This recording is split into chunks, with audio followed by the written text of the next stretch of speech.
I've titled tonight's message, Called to Serve. And can you imagine kneeling down in front of the person sitting next to you to wash their feet? Kind of gross, isn't it? Is there anybody here that would be open to me coming to wash your feet? I've got the basin here, and I've got water and a towel sitting back here. Is there anyone here that would be willing to have me come to you and wash your feet?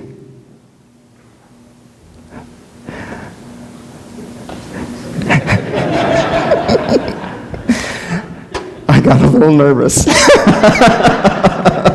I wasn't expecting anyone to take that challenge. Although, 2 years ago, when I was on internship in Arizona, on Maundy, Thursday, the three of us pastors, the senior, the associate, and myself as the intern pastor, washed the feet of the confirmands. They were divided by three, and so each of us took a certain amount. And what a humbling experience that is, especially when they may not have showered that day on purpose. The role of washing someone's feet in ancient times was reserved for slaves. It was, and still is, a dirty job. It is one that is seen almost to be below having dignity, and it was done by servants. Using one out of many examples, the assisted living industry, the nursing home industry, walking down the halls, I see servants of many kinds.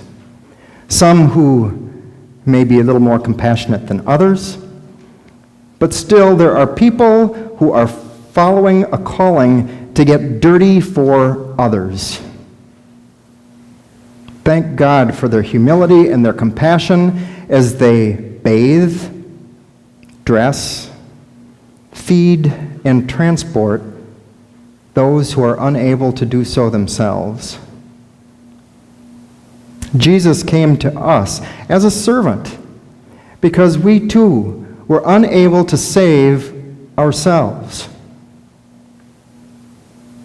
The disciples, James and John, had earlier asked Jesus, what would it take for us to be able to sit one at your right hand and one at your left in the kingdom of heaven? That would be quite an accomplishment, wouldn't it? If you had a place reserved sitting at the right hand of Jesus in the kingdom of heaven. But Jesus' response was, whoever wishes to be great among you must be your servant. And whoever wishes to be first among you must be your slave. Just as the Son of Man came not to be served, but to serve, and to die a ransom for many. That message sounded as backwards 2,000 years ago as it does today. Our measurement of a successful life is based on what we've accomplished. Read the obituaries. Listen to the eulogies. And listen and read the lists of accomplishments that these people have done throughout their lives. There's nothing wrong with having a life filled with accomplishments.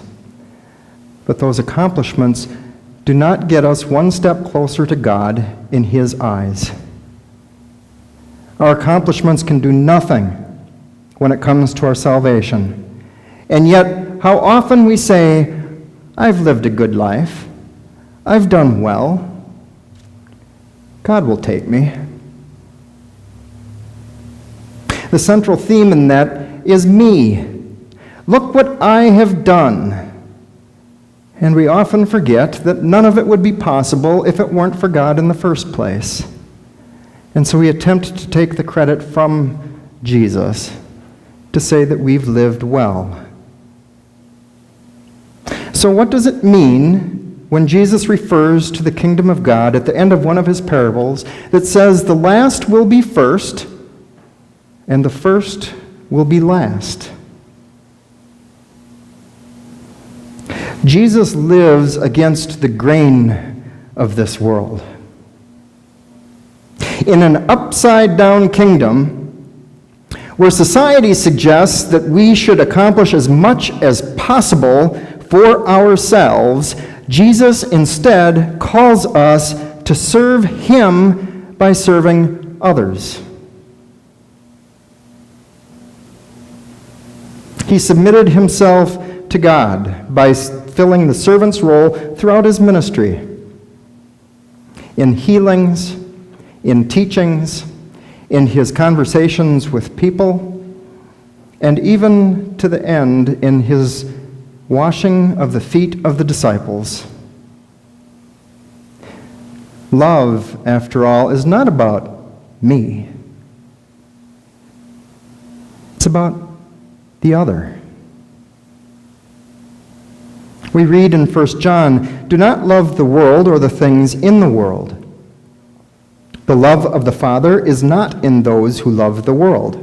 For all that is in the world, the desire of the flesh, the desire of the eyes, the pride in riches, comes not from the Father, but from the world. And the world and its desires are passing away. But those who do the will of God live forever."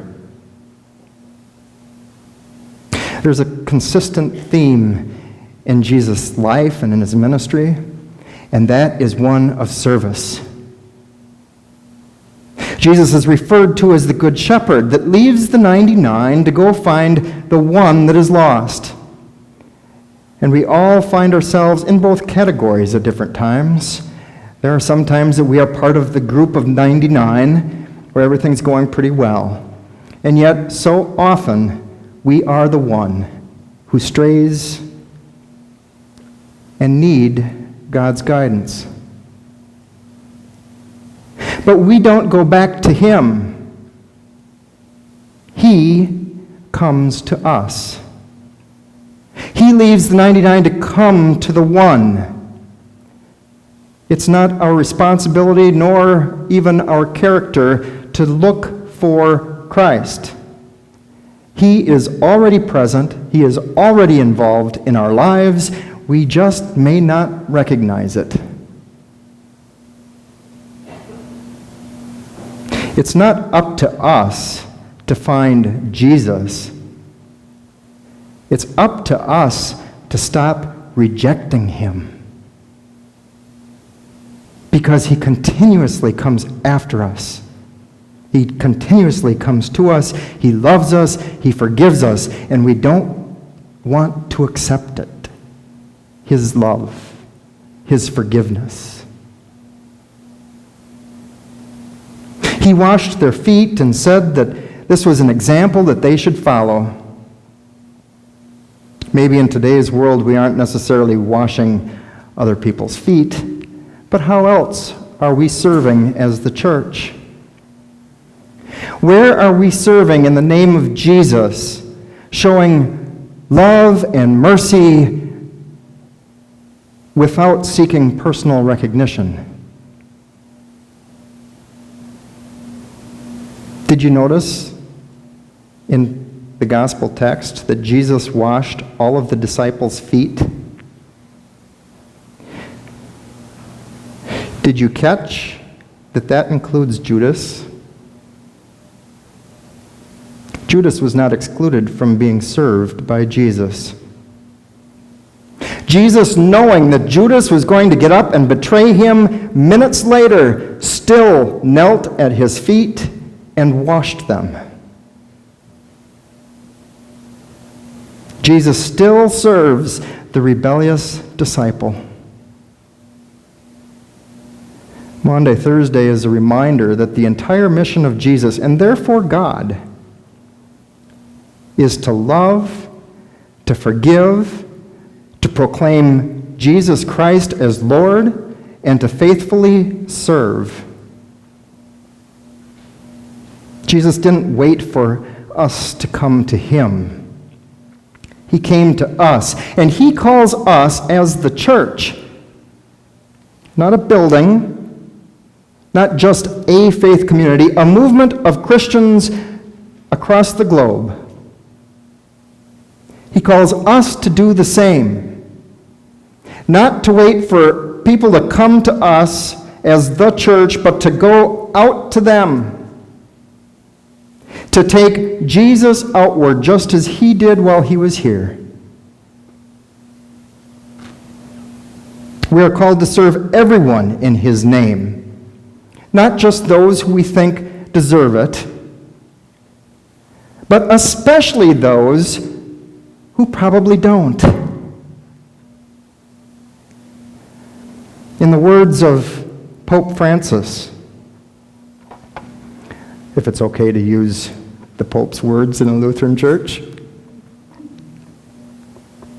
I prefer a church which is bruised, hurting, and dirty because it has been out on the streets, rather than a church which is unhealthy from being confined and from clinging to its own security.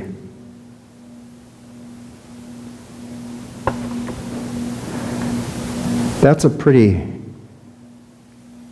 challenging statement within the church that Pope Francis finds himself. And I think it's a good challenge for all of us who are part of the greater church.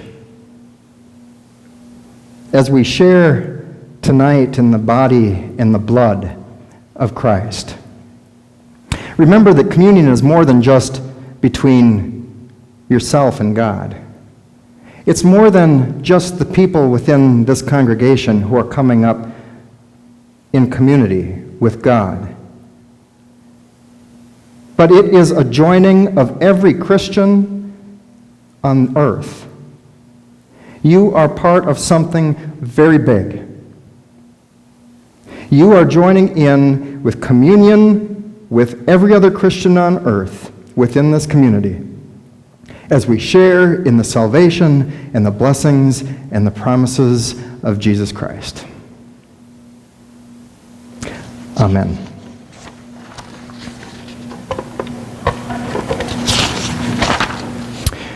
Please stand for the